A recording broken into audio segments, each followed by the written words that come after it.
열왕기상 8장 54절로 66절까지입니다. 같이 읽습니다. 시작. 솔로몬이 무릎을 꿇고 손을 펴서 하늘을 향하여 기도와 간구로 여호와께 아뢰기를 마치고 여호와의 제단 앞에서 일어나 서서 큰 소리로 이스라엘의 온 회중을 위하여 축복하며 이르되 여호와를 찬송할지로다.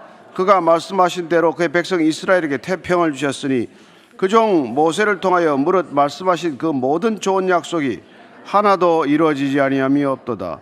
우리 하나님 여호와께서 우리 조상들과 함께 계시던 것 같이 우리와 함께 계시옵고 우리를 떠나지 마시오며 버리지 마시옵고 우리의 마음을 주께로 향하여 그의 모든 길로 향하게 하시오며 우리 조상들에게 명령하신 계명과 법도와 율례를 지키게 하시기를 원하오며 여호와 앞에서 내가 간구한 이 말씀이 주야로 우리 하나님 여호와께 가까이 있게 하시옵고 또 주의 종의 일과 주의 백성 이스라엘 일을 날마다 필요한 대로 돌아보사 이에 세상 만민에게 여호와께서만 하나님이시고 그 외에는 없는 줄을 알게 하시기를 원하노라.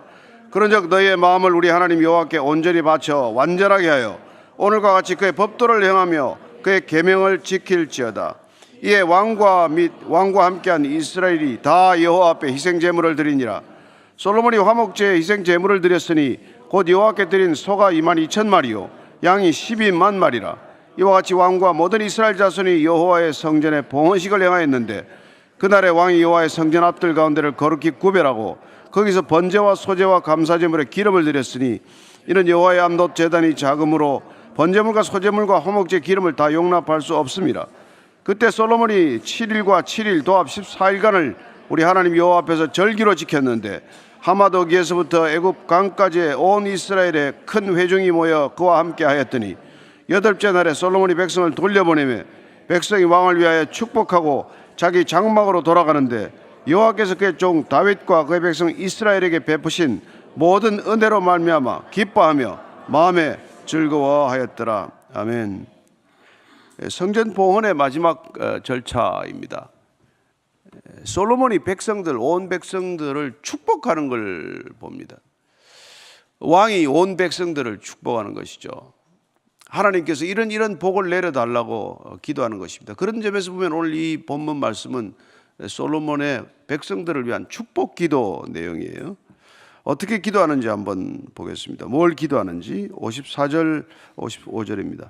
솔로몬이 무릎을 꿇고 손을 펴서 하늘을 향하여 이 기도와 간구로 여호와께 아뢰기를 마치고 여호와의 제단 앞에서 일어나 서서 큰 소리로 이스라엘 온 회중을 위하여 축복하며 이르되 솔로몬이 원래 보면 22절에 서서 손을 펴서 기도하는 걸 보았는데 오늘 보니까 무릎을 꿇었다고 되어 있어요. 그러니까 하나님 앞에서 간절히 기도할 때 그는 자신도 모르게 무릎을 꿇었던 것이죠.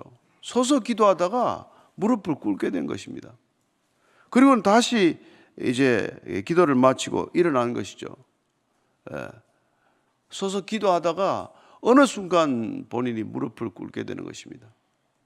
우리가 하나님의 강한 임재에 사로잡히면 그런 일이 일어나는 것이죠. 처음에는 무릎을 꿇고 기도하다가 보면은 엎드려서 그냥 완전히 얼굴을 땅에다 대고 기도하는 모습을 가끔 보지 않습니까? 마찬가지죠. 그래서 이제 큰 소리로 회중을 위하여 축복하기 시작합니다. 56절입니다. 여호와를 찬송할지로다. 그가 말씀하신 대로 그의 백성 이스라엘에게 태평을 주셨으니 그 종 모세를 통하여 무릇 말씀하신 그 모든 좋은 약속이 하나도 이루어지지 아니함이 없도다. 그의 축복 기도는 찬송으로 시작이 됩니다. 하나님께서 베풀어 주신 것을 기억해 보라고 하는 것이죠. 여러분, 이스라엘 백성들은 아무리 기억해도 잊을 수 없는 일들이 얼마나 많습니까? 출애굽에서부터 비롯된 이스라엘의 정말 그 구원의 역사는 가나안 땅에 들어와서 지금 여기 솔로몬 성전을 짓기까지 500년 동안 하나님이 어떻게 동행해 오셨는지에 대한 기록 아닙니까?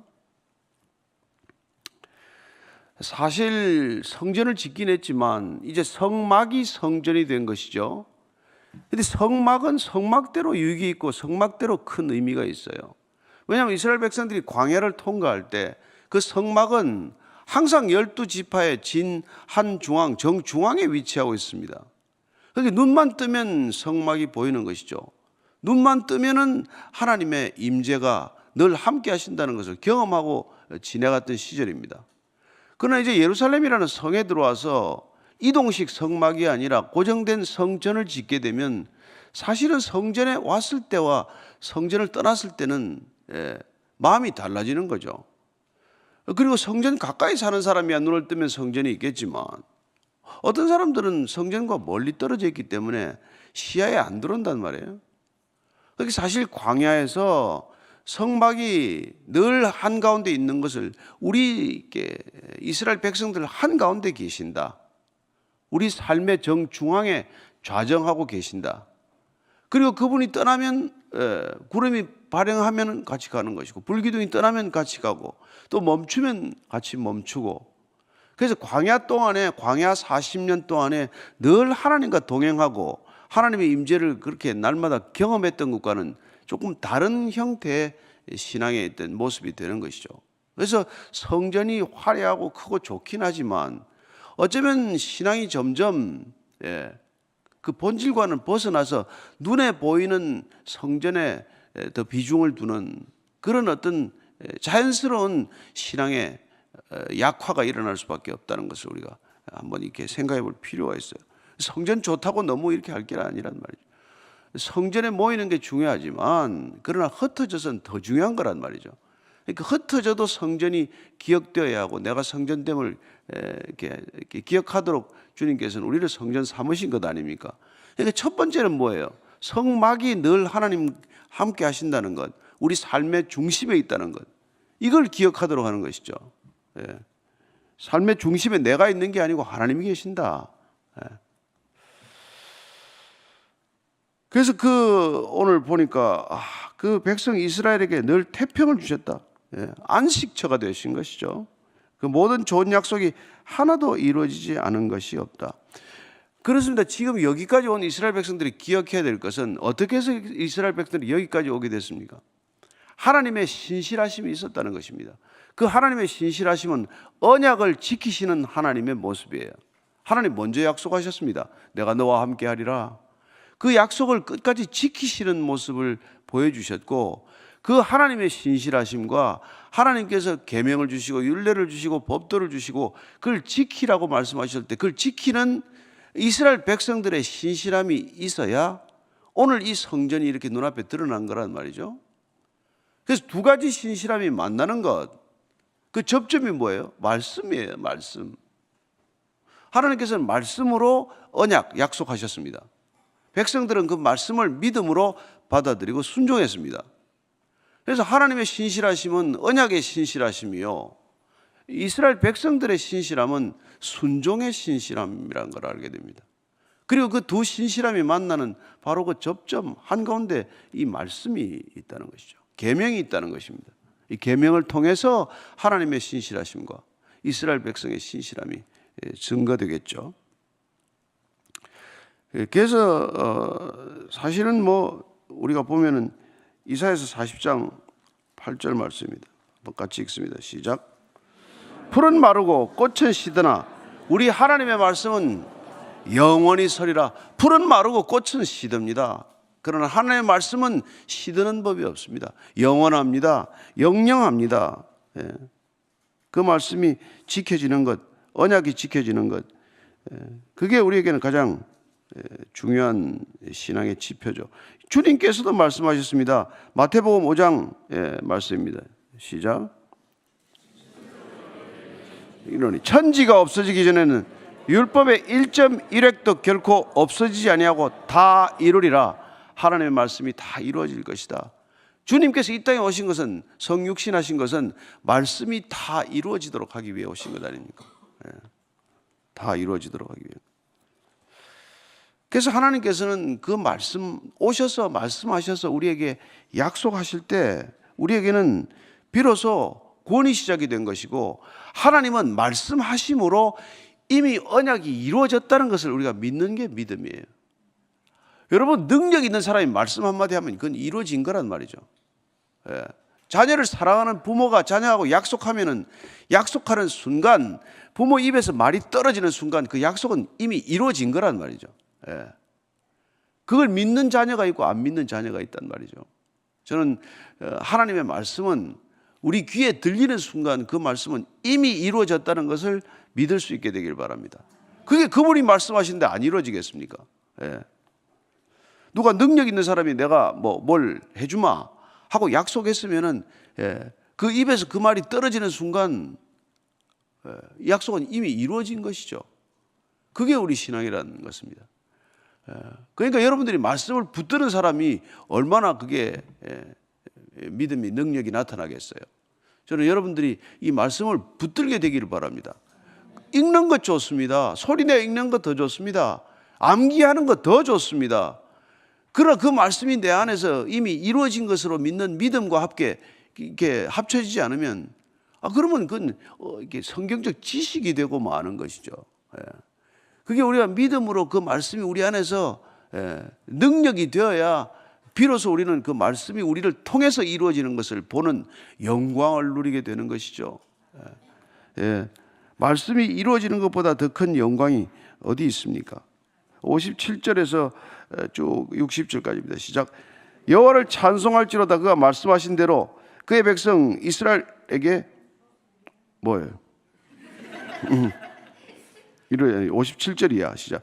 우리 하나님 여호와께서 우리 조상들과 함께 계시던 것 같이 우리와 함께 계시옵고 우리를 떠나지 마시오며 버리지 마시옵고 우리의 마음을 주께로 향하여 그의 모든 길로 행하게 하시오며 우리 조상들에게 명령하신 계명과 법도와 율례를 지키게 하시기를 원하며 여호와 앞에서 내가 간구한 이 말씀이 주야로 우리 하나님 여호와께 가까이 있게 하시옵고 또 주의 종의 일과 주의 백성 이스라엘 일을 날마다 필요한 대로 돌아보사 이에 세상 만민에게 여호와께서만 하나님이시고 그 외에는 없는 줄을 알게 하시기를 원하노라. 지금 오늘 솔로몬의 축복 기도는 지금 세 가지로 이렇게 요약이 됩니다. 첫째는 우리와 함께 계시옵소서.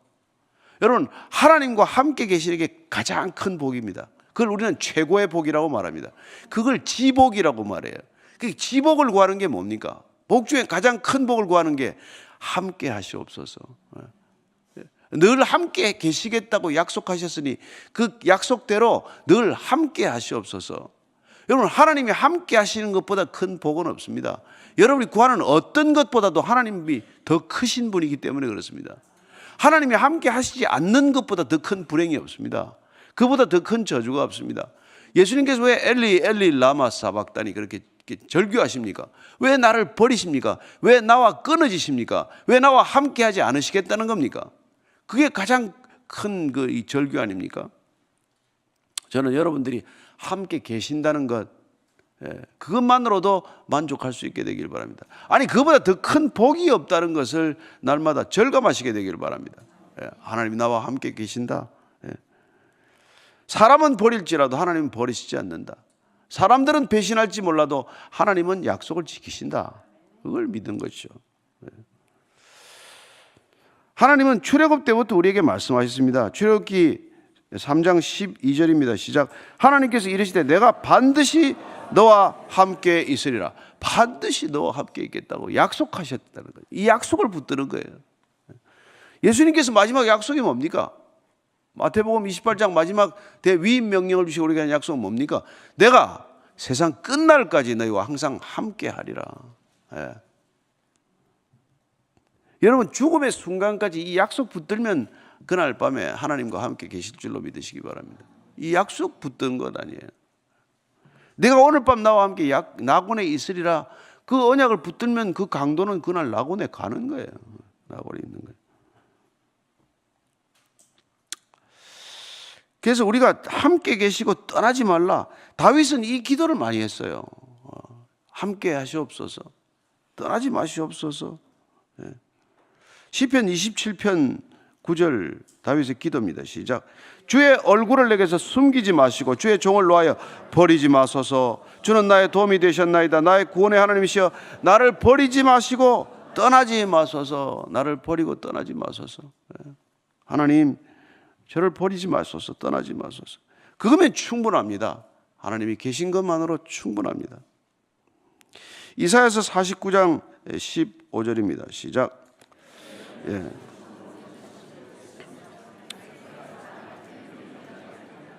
그들은 혹시 잊을지라도 나는 너를 잊지 아니할 것이라. 여러분, 이 말씀을 붙들어야 돼요. 기도하다 보면 기도가 응답이 안 되고, 여러분, 앤드류 모레이가 친구 전도한다고 기도한 게 52년 만에 기도 응답받은 친구가 있어요. 여러분 50년간 이상 기도한 제목이 있습니까? 한 친구를 위해서 그렇게 기도하는 게, 아니 기도 몇 번 하고 안 되면 안 믿으면 아유 저 녀석 안 믿을 모양이다 이러지 않았단 말이에요. 왜? 하나님 끝까지 그를 구원하실 것이다, 주의 이름을 부르라, 누구든지 구원 얻을 것이다라는 그런 약속을 붙들었기 때문에 그 친구 하나 전도하겠다고 52년간 기도하는 사람이 어디 있습니까? 가족도 그렇게 기도 안 되잖아요. 뭐 저도 하다가도 안 되면 안 믿으면 지 손해지 뭐. 그러고 말잖아요. 그리고 저렇게 사는 놈이 저렇게 천국에서까지 꼭 만나야 되나? 또 이런 생각이 든단 말이에요. 그런데 우리 주의 마음으로 끝까지 기도하는 사람들 정말 위대한 사람들이에요. 놓치지 않고 기도하는 거. 그게 여러분 참된 기도자죠. 두 번째가 뭡니까? 계명과 법도와 율례를 지키게 하라. 백성들을 왜 지금 기도하는 거예요? 축복 기도하는 겁니다. 그들이 하나님과 함께 계시옵소서. 저들 떠나지 마소서. 두 번째 뭐예요? 저들이 계명과 율례와 법도를 지키게 해달라는 거예요. 여러분 구약성경 읽다보면 계속 계명, 율례, 법도 같이 다니는데 이거 여러분들 아무리 공부해도 구별이 잘 안 됩니다. 이게 세트로 주로 나온단 말이에요. 근데 우리가 대충이라도 조금 그 의미를 구분한다면 계명은 10계명 얼른 들어줘. 그럼 하나님의 명령이에요. 직접 명령. 그건 아주 머리에 들어와요. 법도는 그러면 뭡니까? 그런 계명, 10계명을 지킬 수 있는 여러 가지 시행령이 있어야 될 거 아니에요? 그런 것들을 우리가 지금 이제 법도라 그러는 거예요. 그다음에 율례는 뭡니까? 우리가 종교적인 제사나 의식을 할 때 하는 습관적인 것들, 관습적인 것들, 이런 것들을 율례라고 말합니다. 그런데 그게 꼭 그렇게 구분이 되어 있냐면 막 섞여 써가지고 혼돈이 돼서 이렇게 잘 구분이 안 돼요. 그래서 그냥 3종 세트구나 이렇게 보면 계명과 율례와 법도, 이게 늘 하나님이 그걸 다 지키라는 거예요. 하나님으로부터 비롯된 거니까 다 지키라는 거지. 계명은 더 열심히 지키고 율례는 조금 소홀히 하라 그러지 않습니다. 그거 다 지키라는 거예요. 그걸 지키게 해달라. 이게 기도 제목이에요. 그다음에 뭡니까? 주의 종의 일과 주의 백성 이스라엘을 날마다 필요한 대로 돌아보사 이에 세상 만민에게 여호와께서만 하나님이시고 그 외에는 없는 줄을 알게 하시기를 원하노라. 하나님, 우리의 기도를 들어주시고 저들의 기도를 들어주시고 저들이 항상 함께 한다는 것을 온 백성들이 보게 하셔서 오직 이 땅에 하나님만 주이신 줄 알게 하옵소서. 이걸 위해서 이스라엘 백성들이 구원받았습니다. 하나님만이 이 땅의 유일한 하나님이심을 증거하기 위하여, 야훼 하나님만이 진정한 이 땅의 하나님이시라는 것, 어떤 우상도 신이 아니고 어떤 주도 주가 아니며 오직 하나님 한 분만이 하나님 되심을 증거하기 위하여 이스라엘 백성들을 그렇게 동행하시고 축복하시고 또 함께 해 주십시오, 이런 기도라는 거예요. 그러니까 저와 여러분들의 기도도 이런 기도의 큰 틀 속에서 이루어져야 한다는 것입니다. 주님 함께 해 주십시오. 오늘도 주님 저와 동행해 주십시오. 그리고 오늘도 주님, 제가 주님의 말씀대로 사는 하루 되게 해 주십시오. 그러니까 여러분 그러잖아요. 뭐가 사람이 하나 미치면은 그 일을 하든지 그 일을 생각하든지 그 일에 대해서 말하든지 그밖에 없잖아요. 그게 미쳤다는 증거 아닙니까? 온통 미치면 그밖에 안 하잖아요. 그러니까 우리가 말씀에 이렇게 말씀을 묵상하든지 말씀을 읽든지 말씀을 소리내 읽든지 아니면 말씀대로 살고 있든지, 그게 하나님 믿는 사람의 삶의 모습이에요. 머릿속에는 온통 주야로 율법을 묵상하고 있는 것이고, 그 얘기하면은 말씀에 관한 얘기고, 사는 것은 말씀을 살아내기 위한 노력이고, 그런 것 아닙니까? 그러면 여러분들이 다 형통할 줄로 믿습니다. 안 돼도 형통하는 겁니다. 그렇잖아요. 요셉이 팔려가도 형통한 거죠. 보디발 집에 있어도 형통한 거죠. 감옥에 가도 형통한 거죠. 그거 왜 아멘이 작아? 그래서 여호수아에게 1장 8절 우리가 또 읽고 지나가야 돼. 시작. 이 율법책을 내 입에서 떠나지 말게 하며 주야로 그것을 묵상하며 그 안에 기록된 대로 다 지켜 행하라. 그리하면 내 길이 평탄하게 될 것이며 내가 형통하리라. 말씀대로 살면 안 돼도 형통한 것이고, 말씀이 없으면 여러분 세상 사람들이 잘 된다고 말해도 잘 안 되고 있는 거예요. 야, 어떻게 저 사람 저렇게 잘 되나? 교회도 안 다니고 말이지. 저런데 애들은 저렇게 쑥쑥 대학교 잘 가고 말이지. 돈은 투자하는 것마다 잘 되고 말이지. 예? 가고 싶은데 1년 내내 돌아다니고 어떻게 저렇게 잘 살 수가 있나? 잘 사는 게 아니라니까.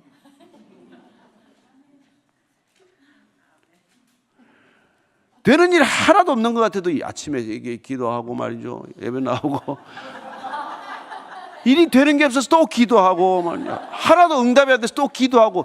이게 잘 되는 거예요. 잘 사는 거란 말이에요.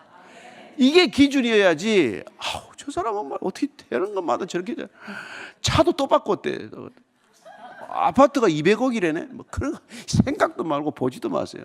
잘 안 되고 있는 거라니까. 안 되고 있는 거. 우리가 뭔데 지금 희생하는 거 아니에요? 지금 그거 아니에요? 그분들도 잘 됐으면 좋겠어요. 저렇게 잘 되는 것 말고 저렇게 잘 되는 데다 플러스 하나님과 더불어 잘 돼야 되는 거죠. 저는 여러분들이 그렇게 다 잘 되고 있는 줄로 믿습니다. 예. 예, 그러면은 여러분들은 정말 예, 이게 뭐 부족함이 없어요. 예. 시편 16편 8절입니다. 예, 시작. 내가 여호와를 항상 내 앞에 모시며 그가 나의 오른쪽에 계심으로 내가 흔들리지 아니하리라. 여러분들 하나님이 우편에 계시기 때문에 흔들리지 않는다. 이게 여러분들 복 중에 복이라는 것입니다. 이 백성들 흔들리지 않는다. 조금 태풍이 불고 바람이 불고 이래도 안 흔들리는 게 중요하잖아요. 창수가 나고 홍수가 나도 집안이 안 흔들리는 게 중요하잖아요. 그러면 여러분들은 하나님의 평강에 사로잡힌 사람이 될 것이고 아니면 세상의 불안에 사로잡힌 사람이 되죠. 예, 61절입니다. 시작. 그런즉 너의 마음을 우리 하나님 여호와께 온전히 바쳐 완전하게 하여 오늘과 같이 그의 법도를 행하며 그의 계명을 지킬지어다. 하나님께 마음을 온전하게 드리면 그러면 완전히 되는 것입니다. 예, 그분의 말씀에 사로잡혀서 여러분들이 마음을 온전히 그분께 드리면 그러면 완전하게 될 뿐만 아니라 계명과 법도를 지키는 게 하나도 어렵지 않습니다. 그분대로 살아가는 거, 그분 말씀대로 사는 게 안 어려워진단 말이죠. 마음을 완전히 드리는 거. 마음이 두 갈래, 세 갈래, 천 갈래, 만 갈래 나눠져 있으니까 복잡한 거예요. 머리도 복잡하고 마음도 복잡하고 일상도 복잡한데 마음을 온전히 그분께 집중하면 그러면 그 마음이 헷갈리게 되면은 인생이 피곤해지는 거죠. 아무것도 기쁨이 없어지는 거죠. 마음이 여러분 이게 나눠져 있는데 왜 기쁩니까? 이 여자도 좋고 저 여자도 좋으면 마음이 기쁘겠어요? 이 여자 만나면 저 여자 생각나고 저 여자 만나면 이 여자 생각나고 그러면 안 되죠. 근데 한 여자만 생각해야 되고 그냥 아내만 생각. 쉬운 일은 아니겠지만 그게 그냥 보고 있어야 돼. 딱 보고 있어야 돼. 딱 눈을 돌리면은 여러분들 마음이 뺏긴단 말이에요. 그래서 이게 시선을 어디 둘 거냐? 그게 마음이 가 있는 곳이란 말이에요. 그래서 우리가 시선 예배를 왜 드립니까? 하나님의 시선을 따라 예배를 드리는 거죠. 시선이 중요하다는 겁니다. 자, 이제 보온식에 이 얘기는 그냥 제가 쭉 읽어드릴게요. 다시 한번. 이 왕과 및 왕과 함께한 이스라엘이 다 여호와 앞에 희생 제물을 드리니라. 솔로몬이 화목제 희생 제물을 드렸으니 곧 여호와께 드린 소가 22,000마리요 양이 12만 마리라. 이와 같이 양과 모든 이스라엘 자손이 여호와의 성전에 보온식을 행하였는데 그날에 왕이 여호와의 성전 앞들 가운데를 거룩히 구별하고 거기서 번제와 소제와 감사제물에 기름을 드렸으니 이는 여호와의 앞 놋 제단이 작음으로 번제물과 소제물과 화목제 기름을 다 용납할 수 없습니다. 이게 이게 좀 너무 부풀렸다, 이건 좀 심하다 하는 이런 학자들도 있어요. 근데 이건 또 사실대로다. 충분히 2주일 동안 14일 동안 드릴 수 있는 이 양이다, 이렇게 또 보기도 해요. 여러분들 믿음대로 받아들이면 됩니다. 야, 소를 22,000마리, 양이 12만 마리. 온 이스라엘 백성들이 모여서 온 국민적 축제가 일어난 거 아닙니까? 초막절 시절인데 초막절 절기를 지키면서 2주간 이렇게 한 거예요. 여러분, 하나님 앞에서 2주간 온 백성이 이렇게 기뻐서 정말 어쩔 줄 모르는 모습을 한번 상상만 해도 여러분들은 웃음이 정말 저절로 날 거예요. 저는 이런 경험을 한번 해보고 싶어요. 온 국민들이 함께 기뻐하는 것. 온 국민들이 스트레스 받는 이런 일 말고 온 국민들이 함께 기뻐하는 것. 고작 그냥 그 88 축구나 할 때 이게 우리가 2002년 월드컵 때인가? 그때 왜 또 악마야 악마, 왜 또 붉은 악마야, 왜 그래? 붉은 천사들, 하얀 천사들끼리 하지. 그 온 국민이 기뻐하는데 악마적으로 기뻐하면 안 되잖아요. 그런 이름 하나 붙이는 것도 조심해서 붙여야 돼요. 그래서 나라 전체가 기뻐하는 것, 한 마을이 이렇게 축제가 들어가는 게 많잖아요. 이제 그런 것들도 사실 그런 것들이에요. 근데 그게 여러분 그냥 단순히 먹고 마시는 걸로 기뻐하는 게 아니라 하나님으로 인하여 기뻐하는 것, 그게 우리의 신앙의 능력이란 말이에요. 여호와를 기뻐하는 것이 너희의 힘과 능력이다. 온 백성들이 이렇게 하나님으로 인하여 기뻐하면 그게 여러분 이 땅에 하나님의 나라가 임한 구체적인 증거 아니겠어요? 그러니까 여러분 그렇게까지는 못하더라도 여러분들 가정에는 들어가면 기쁨이 넘쳐야 돼. 온 가족이 기쁨에 겨워야 돼요. 가족끼리 왜 싸워요? 가족끼리 싸울 시간이 어디 있어요? 사랑하기에도 부족한 시간인데 가족끼리는 정말 그냥 늘 웃어야 돼. 보기만 하면 웃어야 돼. 보기만 하면 좋아야 돼. 좋아야 돼. 집에 가는 게 그냥 가슴이 두근두근해야 돼. 가슴이 두근두근한데 싸울 걱정해서 두근두근하면 큰일이고 그냥 가기만 하면 기뻐야 돼. 그래서 정말 이 남자들은 퇴근할 때 집에 깨끗하게 저거 화장실 가서 세수 한 번 더 하고 이렇게 깨끗하게 해가지고 퇴근해야 돼. 집에 가서 지치고 피곤한 얼굴 여보 나 오늘도 죽다 살다 왔어 이러지 말고 들어가면 새로 그렇게 해야지. 뭐 집에 들어갈 때 다 죽은 얼굴로 들어가가지고 온 가족을 더 힘들게 말고 가족도 안에 힘들단 말이에요. 그럼 남편 올 때 되면 또 화장까지 새로 못하더라도 또 얼굴 한번 보고 또 웃는 표정을 다시 짓고 그래야 되는 거예요. 그러면 이게 얼마나 좋은 일입니까? 65절 66절 읽고 마칠게. 그때 솔로몬이 7일과 7일 도합 14일간을 우리 하나님 여호와 앞에서 절기로 지켰는데 하맛 어귀에서부터 애굽 강까지 온 이스라엘의 큰 회중이 모여 그와 함께 했더니 여덟째 날에 솔로몬의 백성을 돌려보내며 백성이 왕을 위하여 축복하고 자기 장막으로 돌아가는데 여호와께서 그의 종 다윗과 그의 백성 이스라엘에게 베푸신 모든 은혜로 말미암아 기뻐하며 마음에 즐거워했더라. 아멘. 정말 이게 그리고 오늘 놀라운 게 말이에요. 온 백성들이 이렇게 기쁘니까 왕을 위하여 또 축복합니다. 왕은 온 백성을 위하여 축복 기도하고 온 백성들은 왕을 위하여 축복 기도하는 이런 나라가 잘 안 되겠습니까? 여러분, 저는 우리나라 온 국민들이 한번 정말 지도자들을 위하여 축복할 수 있는 날이 있기를 바랍니다. 그리고 그 모든 축복 기도를 받는 또 지도자들은 온 백성들을 위하여 정말 내 편만 위하여 기도하는 게 아니라 내 식구들만 감싸고 도는 게 아니라 온 백성들을 위하여 축복 기도할 수 있는 그런 리더들이 되고 그런 리더들을 축복하는 국민이 되고 여러분 그만한 나라가 되면 무슨 그런 더 바랄 게 있겠습니까? 오늘 저희들이 그런 지도자를 만났으면 좋겠지만 좀 힘들더라도 오늘 그 지도자들을 다 축복하면서 기도하는 아침이 되길 바랍니다. 같이 한번 기도하겠습니다. 하나님 아버지, 정말 온 국민에게 기쁨을 주는 지도자들, 그런 지도자들 우리가 참 갖기 어려울지 모르지만 그러나 우리가 먼저 그 기쁨을 맛보았기 때문에 그들을 위하여 기도하는 기도의 자리에 앉게 하시고 기도하는 입술이 되게 하시고 기도하는 마음이 되게 하여 주옵소서. 하나님, 이 땅의 지도자들 나름대로 다 고생하고 수고합니다. 애쓰고 수고하지만 하나님 어디로 갈 바를 몰라 방황하지 않도록 주님께서 지혜를 주시고 명철을 주셔서 저들 정말 무릎 꿇고 정말 흔들어도 후히 주시는 하나님께 지혜를 구하는 지도자들이 되게 하시고 하나님 앞에 무릎을 꿇는 지도자들 되게 하셔서 저들이 앉으면 백성들을 위하여 기도하고 앉으면 나라와 민족을 위하여 기도하는 참된 지도자들 되게 하여 주옵소서. 오늘 그런 지도자들을 위하여 저들이 기도의 자리에 앉았습니다. 하나님, 저 사람들 불안해하지 않고 언제 어떤 순간에 있더라도 하나님을 의지하는 지도자들이 되게 하시고 그들에게 정말 하나님의 놀라운 지혜가 임하여 백성들을 평강에서 평강으로 인도하는 그런 나라가 되게 하여 주시옵소서. 하나님, 정말 누군가 십자가를 지는 사람 없나 두리번거릴 것이 아니라 우리가 십자가를 먼저 지고 자기를 부인하고 주의 길을 걷게 하여 주옵소서. 이제는 십자가에서 그 길, 바른 길, 영원한 길 인도하신 우리 구주 예수 그리스도의 은혜와 그 길 끝에서 맞아주시는 아버지의 사랑과 그 길 날마다 좌로나 우로나 치우치지 않고 올바로 걷게 하시는 성령님의 인도하심 그리고 교제케 하심이 오늘도 말씀대로 살기를 원하고 말씀이 이루어지기를 갈망하는 이 자리에 고개 숙인 참된 기도자들, 예배자들 그리고 신실한 주의 종들 위해 지금부터 영원까지 항상 함께 하시기를 간절히 축원하옵나이다. 아멘.